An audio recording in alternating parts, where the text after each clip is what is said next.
Welcome to Athlete Evolved. We have Tim Dillard with us. This is quite the personality, and I'm excited to chat and learn more about him. Tim, just to start, I want you to kind of talk about your identity.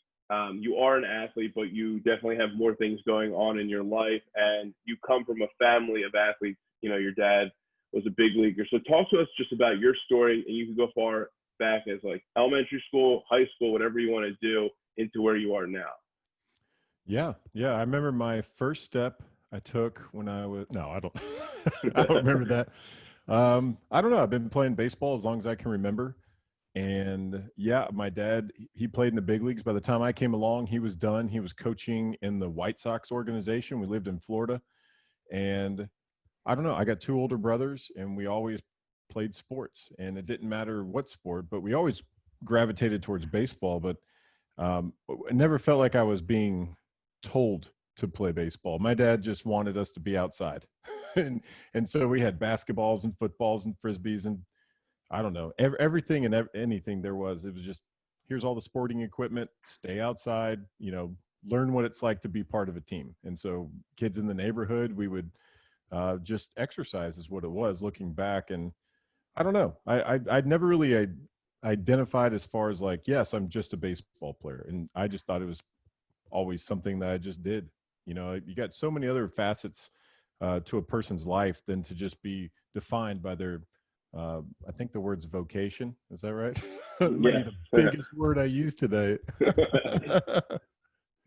So let's talk about, you had two older brothers, and I guess because your dad played baseball, that was, a sport that you could have easily just picked up. But what else did you guys do? I mean, having two older brothers, there's a lot of fights that go on. There's a lot of teasing and all that kind of stuff. What are the things that you pick up along the way that kind of defined who you were at that point? I mean, we'd play like flag football and stuff. We'd play capture the flag in the neighborhood. That was one of the things my dad wanted to do when he moved to Florida, because I think he had just gotten done playing in the White Sox organization, but had a house in Chicago because he was with the Cubs before that.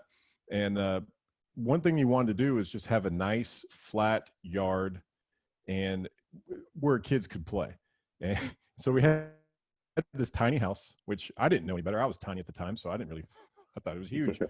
And my mom was like, well, we could have gotten a different house and all this. And she kind of was wanting to know why he wanted this particular place, because this house was old. It was 100 years old. And he goes, I see the backyard. And what he was saying was he wanted to create an environment where kids in the neighborhood could come and feel safe and have a chance to, play, because not everyone had a great home life. And I didn't know this stuff growing up, but the stuff I learned later in life. And I don't know, that's carried over into how I, raise my kids and what we're trying to do, because you don't know anyone's background. You don't know where they're coming from or how they feel. But if you create a space where they, feel grace and love, then I don't know, people want to be there. And so my dad supplied this, patch of land, a couple acres of just flat grass. We had a little baseball field in the backyard, a basketball goal, a sandbox. I mean, sky was the limit. People were always coming to our house. It was fun. Yeah, it was like the Dillard Country Club, right? Yeah. Well, we had little league practice and stuff, and that's where we'd hold our practices for until we moved. I think I was maybe 12 when we moved to Mississippi, because that's where both my parents are from. Okay. So being, the younger one in the family, you were a catcher. So talk to me about how that, came about, how that kind of shaped who you are as a person, but also your personality, because, catcher, and then you become a pitcher. We'll talk about that. But catcher, you have to, kind of know more than just catching the ball and throwing it, but you have to know, your pitchers, but also the lay of the land, how the game works. Talk about that with your personality. Yeah. I was maybe, I don't even know what I was, maybe 6 or 7. And my middle brother was like the big chubby kid, you see on the Little League World Series. It's like better than everybody else. That was my middle brother. And I mean, he could do it all. And so he really got into pitching for a while. When you split time, he played shortstop and he would pitch. And so he just wanted somebody to catch him. So I went to my dad and I was like, Dad, I want to be a catcher, basically out of necessity. And he goes, okay, you got to know 2 things. I said, okay. He said, you got to learn how to throw a knuckleball and restring gloves.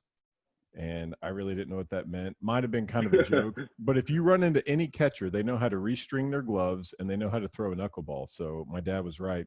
And come to find out later, after I was really getting into catching, the fastest way to the big leagues is a switch hitting catcher. And if you know what you're doing behind the plate and you play, you're doing really good defense. Now they get catchers that if you can frame the ball, stealing strikes, Yeah. and then hit a little bit, you can play in the big leagues. So that was kind of, I wanted to play in the big leagues and I thought, okay, I can do this.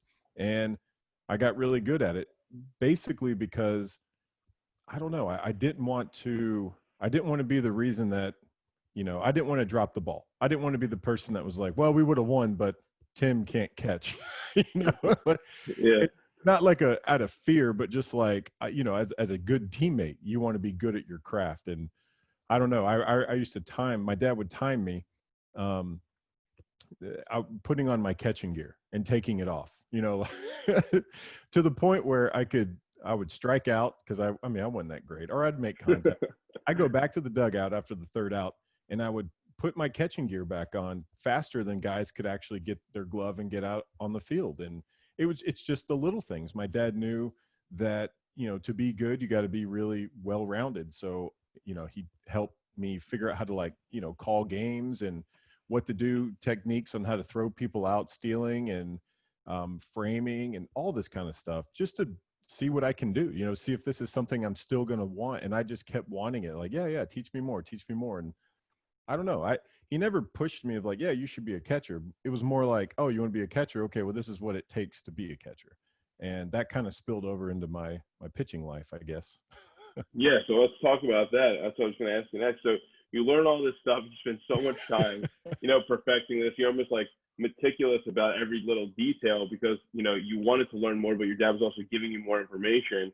And then you get drafted and they tell you you're going to be a pitcher. So talk about how that transition happened. Yeah, well, the Brewers or is it still happening? Twice. Yeah. Yeah, well, I'm at home right now doing nothing. But no, I got drafted twice as a catcher by the Brewers. I had several scouts looking at me, two in particular, the Expos, if you remember them. I think they wanted me to pitch. The Royals wanted me to pitch. And I can't remember, Marlins maybe. And the Brewers thought I was a catcher because I just dabbled a little bit in pitching my junior and senior year of high school. But I did really well. I guess I had the perspective of a catcher for so long that when I'm pitching, I didn't want to do any of the stuff that bothered me as a catcher. Like the pitcher that, takes a long time to get on the mound, the pitcher that, I throw a good throw back to him, but he's so distracted that he drops it, and a guy gets an extra base. And, just know that the ideas of going, okay, well, hard in, soft away, and up and down and back and front, like all the stuff in the zone that matters, I just carried that to the mound, and it was just like, all right, I'm going to try to execute the best I can. And I don't know, it was really tough to give that up because I loved catching because it put you in every single play of some sort. Yeah. If you're on defense, you catch the ball and you throw it every single time. Plus, you got to see where the guys are playing. You got to see how guys leading off, the other team leading off or stealing. You got to block balls. And then when you're in the dugout, you're in the lineup. So you get to hit, and so you're worried about, okay, well, then you get on base and it's like you're a real player. And then I became a pitcher and I'm in the bullpen and I do about as much as the bat boy. They would probably not notice me if I wasn't there, but they would notice if the bat boy wasn't there. So that was the toughest part of the transition, is just being in on every single play in some capacity to, sometimes not playing for a week. And that's hard. Sure. So let's talk about, you get thrown into a new role, and one that you might have been prepared, but you didn't know that because of your background as a catcher and just kind of knowing the game and everything like that. But then you also get thrown into being a minor leaguer, which isn't always the most luxury thing ever. So talk about just how that experience was. You can give us some stories if you'd like. Yeah. Since growing up in baseball, my dad coached in the minor leagues, so I shined people's shoes. He was with the Astros at one time. I shined Billy Wagner's shoes, that kind of stuff. And I don't know, going into the minor leagues, I thought, okay, I've kind of done this before. I kind of know what to expect. And so my eyes weren't really, I I don't know, disappointed in that way. But you'd be surprised how many people come in, or especially college players, they'll come in and go, my college was better than this. We had better facilities than this. We had a better field. And to me, that just, I don't know. I've never been that guy. I don't want to be that guy. It just seemed really negative. And to me, I'm like, wow, we get to play minor league baseball, and it's not for everybody. And some people take the negative route. Well, whoa, we don't get paid enough. Well, if we all got paid a gazillion dollars, then they would fire you because you got paid too much, and they just go get somebody else to do your job. And I don't agree with all of it, but that's the way it is. So I don't know. Instead of fighting against it, I always, try to stay in the moment and try to, I don't know, enjoy where I'm at. And it's tough to do that in the minor leagues because you're filled with so much, I don't know, worry and stress and anxiety about what could happen and or what should happen at times. And I don't know. People play GM. Well, if this happens and this happens, then this happens. And I just don't have that kind of brain power. But it's So a tough. I'm glad you bring up brain power, because one of the things I wanted to discuss was, how did you find the space, whether it could be head space or just time in your, opportunity as a minor leaguer, to create this charismatic person who people have called Master Dub Smasher? So talk to me about your free time and how all this content creation started. Well, I think every baseball player I've ever come in contact with needs a break. And guys do it different ways. They play cards in the clubhouse. I know video games have gotten really big in the last, maybe 10 years or something. And, even before smartphones, like people played board games in the clubhouse, like that was just, or you had conversations. Heaven forbid you talk to somebody. But that's the way it was. And by the time, let's see, it was like 2015, a teammate of mine was like, hey man, check out this Dub Smash app. And me and my brothers growing up, we loved making videos for our grandparents for Christmas.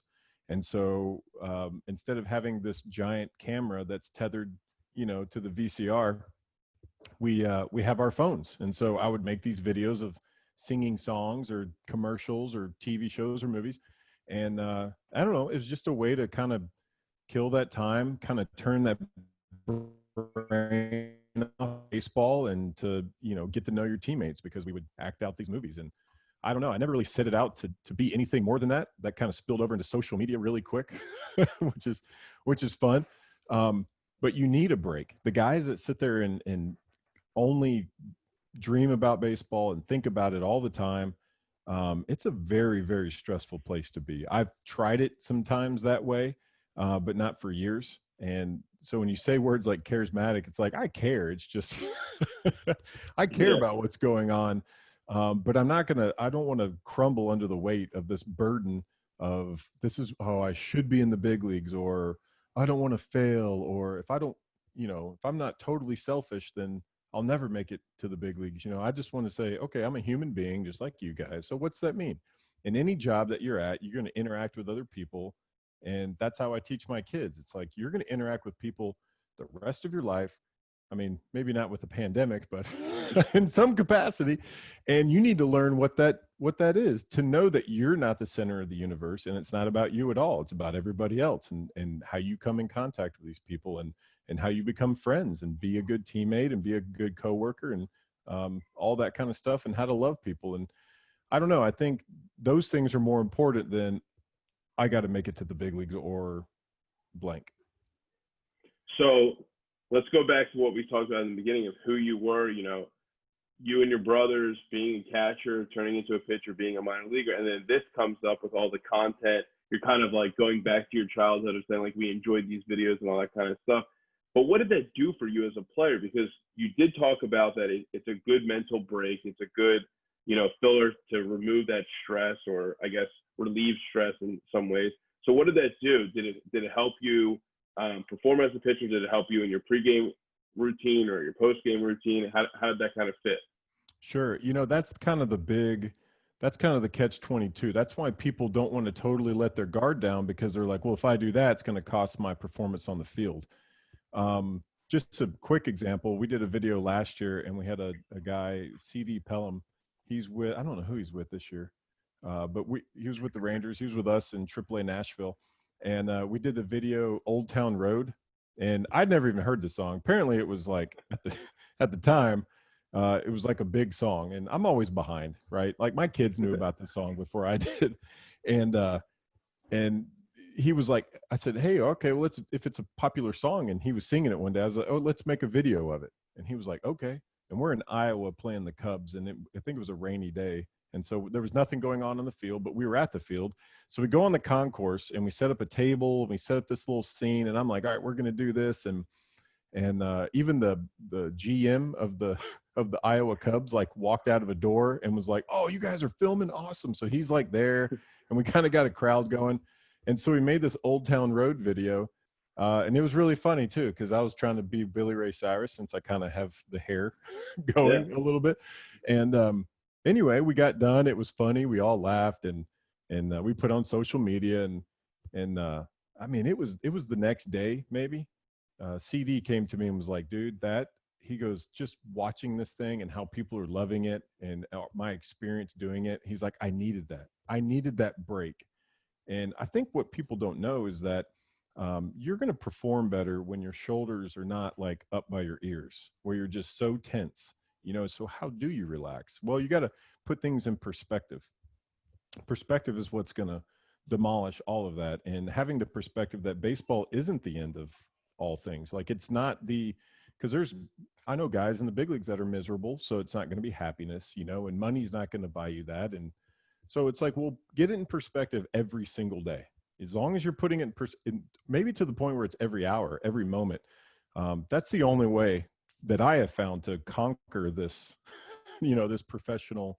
I mean, I guess I'm a professional athlete. Makes me sound way more ripped than I am, but that's the only way to conquer it for me is having a constant perspective that, baseball's not all there is. Yeah, I mean, you talked about the vocation part. I know that was the big word of the day, but big word, yeah.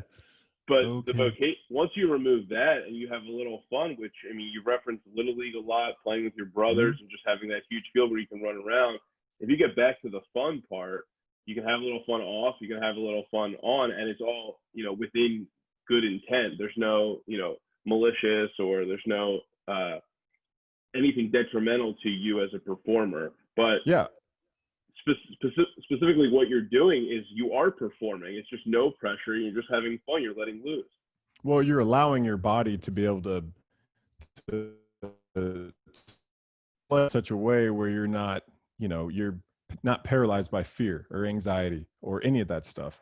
And I had probably my best year of my career last year, at least best year in AAA out of my 13 years in AAA.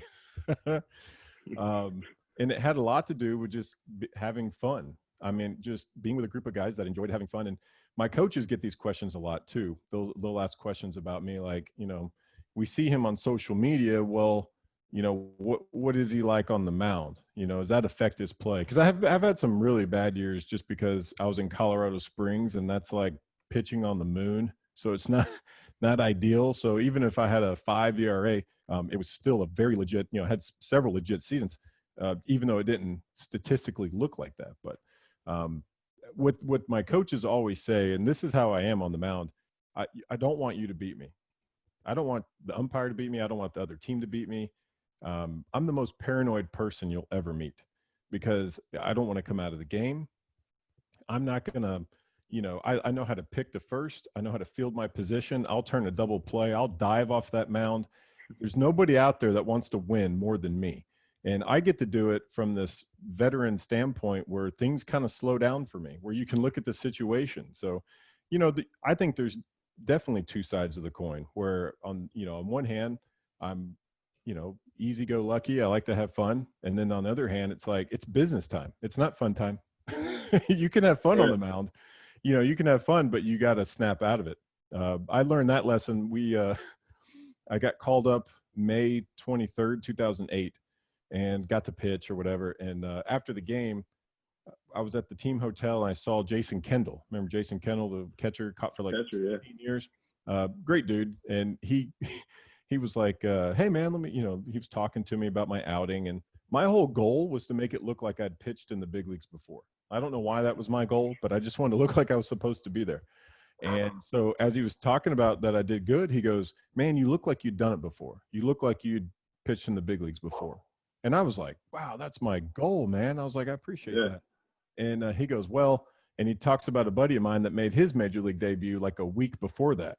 And this guy's from Philly too. And he was making his debut at Fenway, and he was kind of a big Red Sox fan at some point in his life. He said he runs out of the bullpen, he gets on the mound, he's just staring around, going, "Wow." And Kendall was like, "Hey, man, hey, snap out of it." And he's looking around, he's like, "Wow."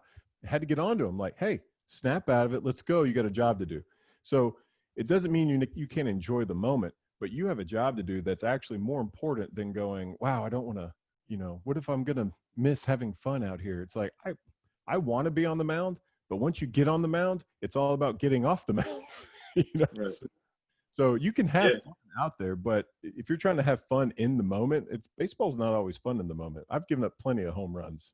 Like those aren't fun in the moment. No, it's a long moment too. So Yeah. it seems like you took that mentality as a catcher actually, and that's the I don't want to lose, you won't beat me, that kind of thing is like the kind of catcher mentality. I want to go back and talk about having fun a little bit, and you gave that great story about your teammate who was like, I really needed that moment, I needed that. How has that positioned you as in the clubhouse? Are you a clubhouse favorite? How are you getting guys on board? Are they just doing it because they see it on social media or they know who you are? Like talk to us about that. In the early days, a lot of guys were very standoffish. First, 2015, 16. I mean, even now, there's a few guys that just will refuse. Like, no, that's not their cup of tea, and that's fine. There's other guys where I've met new teammates that already had seen my stuff or followed me on Twitter, and were like, "I can't believe we're teammates. This is going to be great." And so there's different levels of it, but I'll ask a guy. I'll be like, "Hey, man, you'd be perfect for this role." And I'll harp on them, and sometimes they'll give in, sometimes they won't, and I'll stop. But it once guys, especially the older guys, once they kind of see how it works, like behind the scenes, and they're watching, me filming and stuff, and then they see the final product, they're like, okay, like I get it, like I kind of want to be a part of it. And what people don't know is that these fun social media videos, I mean, they're cool, but it's the actual process of us putting it together that is the most fun. I mean, it's constant laughing. We'll do one long scene that's like a minute long. We did an Anchorman scene in spring training, and it was me and three other guys, and we're trying to be like the Anchormen when they're getting ready right before the news. And so we're all, I'm like, what was it? The Human Torch was denied a bank loan. We're all doing our little warm ups, and we got about 15 seconds in on the first take. We all started laughing, and then it was like 30 seconds on the next take, and then finally we're like, all right, we could do this, guys. And someone goes, oh, why don't we do this, and we should look like we're drinking, and we should do it. And this guy comes in over here. So then they all become the director, and they're like, this is how we're going to make it better. And what's really cool is when everyone pulls together, we pulled this little 1 minute scene off, and it's fantastic. So the what we did before that was way more fun than the actual video, which the video was good. Yeah, you've created this, character. I mean, it is who you are, but it's this character online. It's this brand that people are following, whether they look at your stats or not on Baseball Reference. They're like, I like this guy, and then don't look at my stats. Yeah, look at this and say, yeah. And then all the other players are getting tagged in this content, retweeting it, or they're getting mentions. It's helping boost not only, hopefully not their ego, but like who their brand is, their social presence, and helping them too. So talk to us more about Tim Dillard. I know that's the play on of your name, but just that website and what you're doing with all that content. How do you manage it? Why are you doing it? And is this your true passion? No, I mean, why am I doing it? There's no why. That's what the fun part is. I've been playing this. This would have been, if we have a season, be my 18th season. But I know I can't play baseball forever, and I don't have a job lined up afterwards. I'm hoping something will land. But if not, I like meeting people. I like getting my name out there just because, hey, maybe it'll lead to something. So anything that I do on social media is just for fun. I made a vow to myself that whatever I put out there is going to be just for fun. It's not trying to do anything else except that. I'm not trying to get political or trying to get too serious. I think there's a time and a place for that. You know, if I ever want to read a book, I'm not a big reader, so I wouldn't expect anyone else to read it if I did. But I like to throw some joy out there, because what I find in a lot of social media, especially Twitter, it's super negative. It's super negative, and I think that's the reason that my brand kind of stuck out a little bit, is because it was okay for kids to watch. You know, I don't want to put anything out there that my kids can't watch or read, Mm-hmm. and I don't know. That really keeps me accountable and keeps me on course with, I don't know, whatever I'm putting out there. It's not going to be malicious or harmful in any way, and I kind of just try to stay in that little narrow strip of road. But I don't know. I run it all, like the website and all this stuff, and I had sunglasses made and beanies made, and those are all an adventure in themselves, and I'm selling them, and I don't think it's legal, and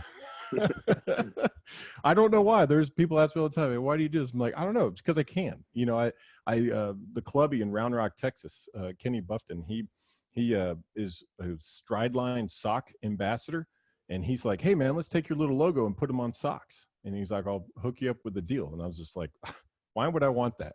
He goes, "Why would you not?" And I'm like, "I don't know." So he got me like, 300 pairs of socks. It's just like, okay, wow. So I'm selling these socks and people are wearing them. They're like, "These are great socks." I'm like, okay.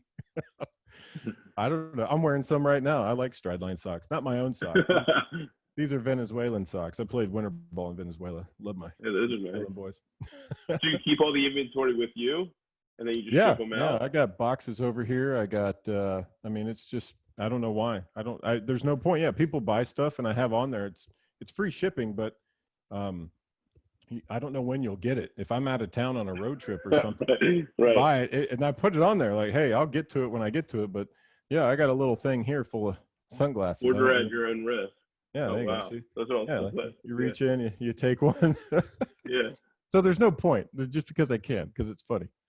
No, it is fun though, and I think it's definitely helped you to stay afloat in this stressful environment sometimes. But when you do transition out and your career ends, is this something that you want to? I guess the best word would be monetize. Is it something that you want to make a career out of, or do you want to go the corporate route and take your creativity and your love for content that you're having fun with and do something with it? I don't know. I don't know what's out there. I just like I'd never really done a podcast before, but I started one. I was a part of one, and I had to figure it all out. Mm-hmm. And I wanted to build a website. So to build a website for that podcast, I had to learn how to build one. So I just built one myself. And it's basically just trying to see how many tools in the toolbox you can get. I've done some writing with blogs and obviously the videos and things like that. But it's just, I don't know. It's trying to be a Swiss Army knife off the field, Yeah. on the field, and just I'm I'm a jack of all trades, I guess, but I'm a master of none, which is probably not what you want. But whatever comes along, I hope I'll be ready. I don't know if hopefully it'll be something awesome, but if it's whatever it is, I mean, I'll do it the best I can, because that's what job I'm given to do. Yeah, I think it's an admirable trait, which is like you've kind of done that your whole life, which is going from catcher to pitcher. You've learned some stuff, you've transferred those skills, because there's a lot of things that are similar to building a website, to designing something, to directing a video clip, even if you want to call it that, and then doing a podcast. I mean, there's all these kind of things that are similar, and you are adding skills, and I hope you're able to like articulate those skills, because it's very interesting to like look at somebody and say like he's not just a pitcher, or he was a catcher, now he's a pitcher, now he's doing this. But I want to kind of, as we start to wrap up, I want to talk about a couple more things. The one thing I want to talk about is your probably most favorite skill and most favorite vocation, if we have to use that word again, which is being a father.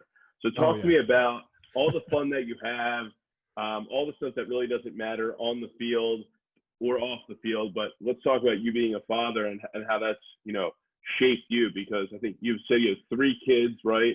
And, the first one happens, the second one happens, and the third one happens. I mean, there's different feelings about each one. And I want to hear about that.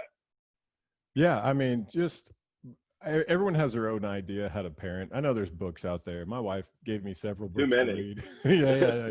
Hey, you should read this one. It's like, yeah, I'll get right on it. Why don't you just give me the cliff notes on that? And um, but number one thing is that my wife's awesome. Like I wouldn't be able to play baseball this long if she wouldn't let me, Yeah. and that's how we roll. Like it's we're on the same page. You got to be on the same page when it comes to the parenting gig. And so she brings in what she's thought was important in her childhood, things that she wanted to add, things she didn't want to add, and I did the same. And but what we do is we want to create an environment of love and grace, and just know that, hey, you're going to make mistakes, but guess who else makes mistakes? Me. I'm not. Don't look at me and think I'm a role model. I would never tell my kids to go look at a baseball player. Hey, this is a good role model. You need to be like him. I wouldn't do that. So I don't, that's not where I point them to. I point them to Christ. We're believers in Christ. And so that's first and foremost. We're like, hey, I'm going to follow Jesus and you can, get behind me. And this is how we're going to live our lives. But on a very practical level, just being with them, being mentally with them when you're in the room with them, be with them. Don't be, on your phone, which I'm obviously guilty of because I'm posting stuff, but be involved in their lives, talk to them, conversations, challenge them in different ways. I've been playing soccer, trying to stay in shape. And my oldest is 11 and my middle daughter, she's 9. So there's these two kids running around just dominating me in soccer. I did win yesterday, so sorry. I didn't mean to brag on your show, but yeah, took them down. But it's the idea of pushing them and going, okay, you could easily give up. You could stop playing, or you could dig down deep and see where you're at. Like they get tired. We're all out there tired. It's hot. And sometimes I want to stop and be like, why am I even doing this? But you got to show what you can do, how you can push yourself. And my little girl, she's incredible. She's like, does gymnastics and stuff and plays soccer. And, everyone's like, wow, she does so good. What do you guys do? It's like, we don't patronize them. You better win. Like, we're not going to just let you win. I don't think I've ever let my kids win anything. I beat my kid, I think it was 47 games of Connect 4 in 2018. We were in Colorado Springs. You'll never forget that. Never. Yeah, I got a plaque on my wall. And I didn't want to win. There's philosophies that come with Connect 4. And so, I knew right away, like wherever he played, and, he got smarter and smarter and smarter. And then finally, he beat me like 3 games in a row straight up. And that means more to him because he knows I'm not just letting him win. And nobody wants to be just, hey, yeah, let me win. You don't get anything with that. And I'm not trying to make it a mission to beat him. I'm just not going to make things that easy for him to where later on in life he thinks something else is supposed to be easy. So I don't know. Right. I want to make him tough. I just, in the most loving way imaginable. Well, so let's go off that life is an easy thing. How has it really changed? We get the soccer thing during the quarantine, but you don't have your clubhouse with you. You don't have your teammates. These are your teammates during the baseball season right now. So you're producing some content. I believe that your kids have been in some of your videos. How has that gone? Yeah, I mean, they don't always want to be in videos. And I ask them too. We've made videos and I'll be like, hey, can I post this? And they're like, nah, I don't know. I don't really like it. It's like, oh, okay. So, and then other stuff, they're like, yeah, you have to post that. It's hilarious. I'm like, oh, okay, yeah. But just, very respectful of them. And, if they don't want to be in a video, that's fine. But they, it's when we have a good idea, I really be like, I think you'd be really good at this. I think we should put this video. And they're like, okay. But most of the videos are them just beating me up, like jumping on me and us wrestling or something like that, or trying to keep a balloon in the air or lightsaber fighting, the usual. Yeah. But that's what it is. I mean, I don't know. We keep things light in the family, and we don't I don't know. We don't want to lie to our kids. That was number one, so that when we tell them something, they'll believe us. And so that was a hard conversation when it's like they come home from school and they're, is Santa Claus real? And I'm like, oh no. Yeah. Cover your ears, listeners, cover your ears. But what we didn't want is, okay, say your kid's 6 years old and you tell them, you've been telling them there's a Santa Claus or Santa Claus, and then they become 13 or 14 and they realize you've been lying to them, but it's like, oh, but we were lying to you in good fun. But then they're like, well, what else did you do? You know, did there something else that you talked about or lied about? And anyway, so we're just very truthful. We give them as much truth as age appropriate for them, and we expect it in return. It's just so we kind of just we don't have to beat around the bush a little bit. We just we ask questions of each other, and we're trying to be honest with each other and transparency. Yeah, I think it's very similar how you would treat your teammates, which is respect, right? Have a little fun and just not super pressured environment, but just, you know, be able to relax, and that's how you'll do your best. So Yep. my last question, and then we'll wrap up, is I like to ask if you would trash talk yourself, what would you say? And I don't want you to say something about baseball, like, you know, don't swing at my curveball, like something like that. I want you to just, as yourself, how would you trash talk yourself? Well, I kind of do that anyway. And my wife hates it. She's like, "Why are you so self-deprecating?" And it probably Yeah. stems from a fear of like, "Oh no, I don't want anybody to make fun of me," or you know what? Let So me I'll make just fun make of fun of myself first. Yeah. myself. Yeah. So they can't do it. That's probably where it stems from. But I don't know. It's it's really hard to get me going. Pretty hard to, you know, offend. I don't get offended easy because I don't think that highly of myself. I don't have that much pride anymore. Baseball took care of that a long time ago.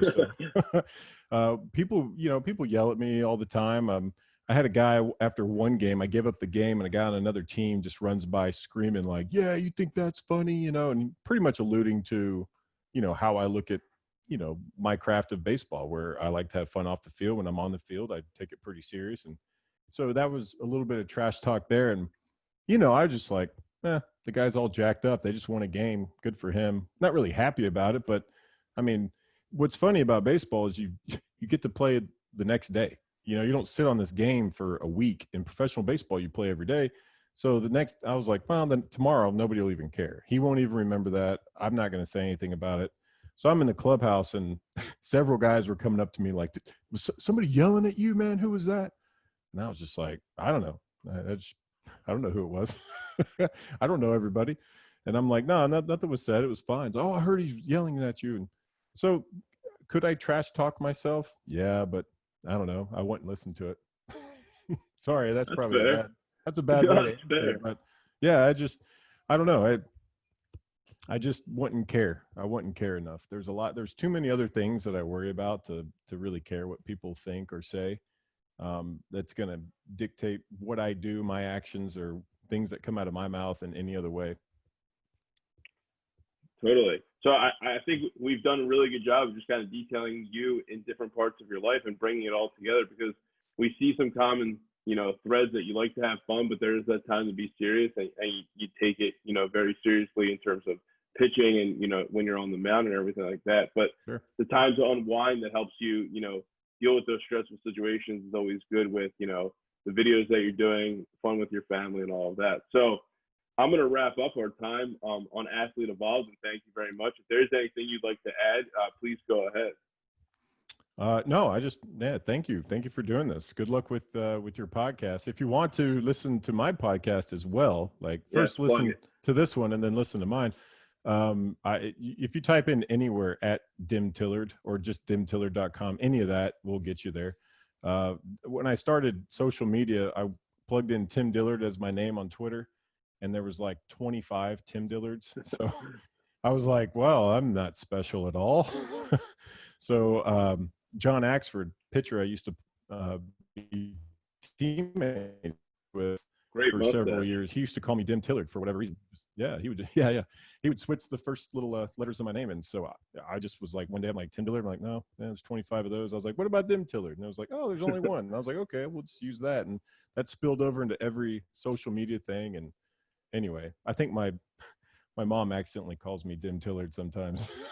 That's a nice ring to it. Yeah, so everybody go check that out. And this was an episode of Athlete Evolved with Tim Dillard. Thank you.